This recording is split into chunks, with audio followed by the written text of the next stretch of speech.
I take off running as hard as my suit will allow, stumbling every third step on the tremors the thumping creates. Exhaustion is forgotten. So is Miari, Severa, the colony, the differences between human and alien. All I feel is a fire across my chest and a desperation to live claw at me, and then the splintering crack of the hard cold beneath my feet. A deafening shriek scrambles my brainwaves. I slip and slide to my knees, but I only stay grounded for the length of a blink.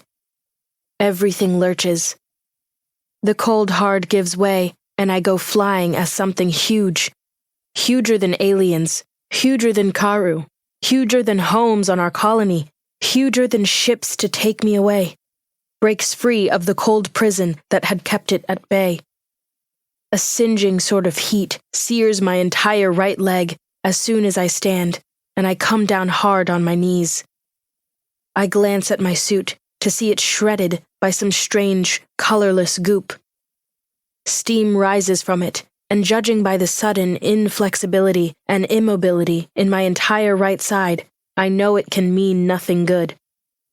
Another screech blasts through the white and sends me flying over the hard cold, propelled by nothing but the wind it creates. I land on my stomach, and when I look up, I see it. And seeing it, I pray to the universe for a quick death. The mammoth of the hard cold below has 3 limbs and is clawing its way out of the water with strange, smooth tentacles, bringing forth one giant body that's completely eyeless. All that sits in its round, gelatinous center is one enormous maw. The size I can fathom, but that maw is what makes me shudder. Round and wet, it has no teeth. It's only a gaping white and pink, inside of which I can see organs and flesh and the stuff of nightmares. And I'm going to be inside of that. The only question is how long will it take to kill me, and how? Will I suffocate?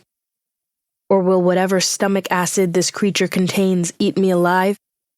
I stagger up to standing as the tentacles jolt forward, latching onto the hard cold and, with impossible strength, pulling the creature towards me. It moves slowly, which is the only advantage I've got at the moment. Lurching in ungainly steps, I run for my life, and as I run, I scream, "Okari!" The word shocks me, because it sounds so right that the thread in my chest settles, calm, as if in acceptance of something greater. And as I run for my life, this strange, calm settling in my chest, in spite of my terrifying and impending death, it's with the thought that, funny enough, Severa may have been right all along. I'm starting to think that there is a tri-god, a divine force who rules the cosmos, and that the tri-god has a bitter sense of irony and a funny sense of humor. Because right now, as I imagine being chewed alive by a beast with no teeth, devoured for eternities, I prefer the hunt. And all I wish is that I'd stayed in the oasis. This is not my Xiveri mate. The knowledge blankets me even before I wake. The body attempting to slide into my nest is not my Xiveri mate. She is not Kiki. She does not smell of Miaba or Joa or Krova. She smells of something foul. Worse than overripe fruit or rank meat, she smells like corpses rotting on a battlefield. My Zanazana reels and my body begins revolving against the Zythe fur, coming to life. The warrior in me flares. What have you done with my Xiveri mate? Where is your Shea? The female is one I recognize in the glow of the Ioni. Kuaku. And she is as naked as her name day.